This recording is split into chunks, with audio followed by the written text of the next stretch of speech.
Moving the race conversation forward.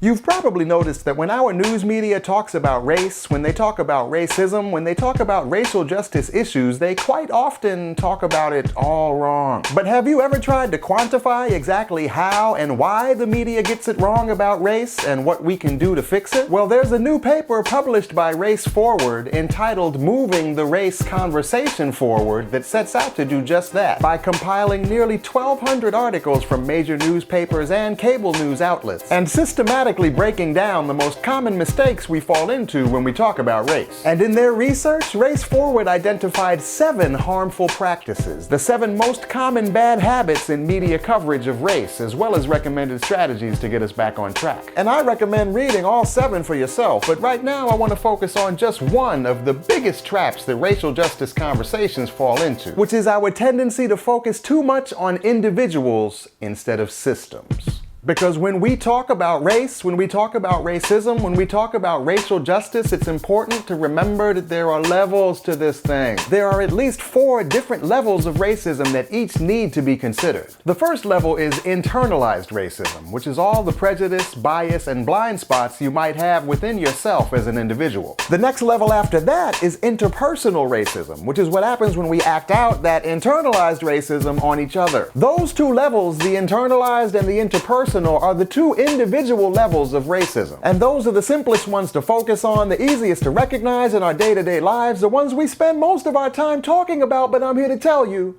there's something else. Systemic racism. Once you get past those individual levels, first of all, you have to deal with institutional racism. The racist policies and discriminatory practices in schools and workplaces and government agencies that routinely produce unjust outcomes for people of color. And when you step beyond that level, you have structural racism, the unjust racist patterns and practices that play out across the institutions that make up our society. The individual and systemic levels of racism are both important, both necessary to reckon with, and they're both usually interrelated. But if you want a real, fully clear-sighted conversation on racial justice, you have to be talking about both levels. And one of the most common ways we fail to see the big picture on race is by failing to think about systemic racism, by failing to be systemically aware. In their research, Race Forward found that our media coverage far too often falls into that trap. They found that approximately 2/3 of race-focused media coverage fails to consider how systemic racism factors into the story. 2/3 of their coverage of race fails to be systemically aware. And that is a problem. When we constantly focus only on individual stories, it distorts our sense of how racism works. It encourages us to see racism only as the product of overt, intentional racist acts by individuals that can be fixed simply by shaming and correcting those individual defects. And it encourages us to see individual stories of transcending racism as proof that there is no more racism. That if we have a black president and Oprah is a billionaire, then there must not be anything else to talk about. And any problems that other people of color still face must be due to deficiencies on their part. It must be a problem with them instead of a problem with the system. And that is no, just no. We cannot have a real, thorough conversation about incarceration rates for people of color, about the thousands of families torn apart by our immigration policies, about the perennial disparities in education, housing, healthcare, employment opportunities.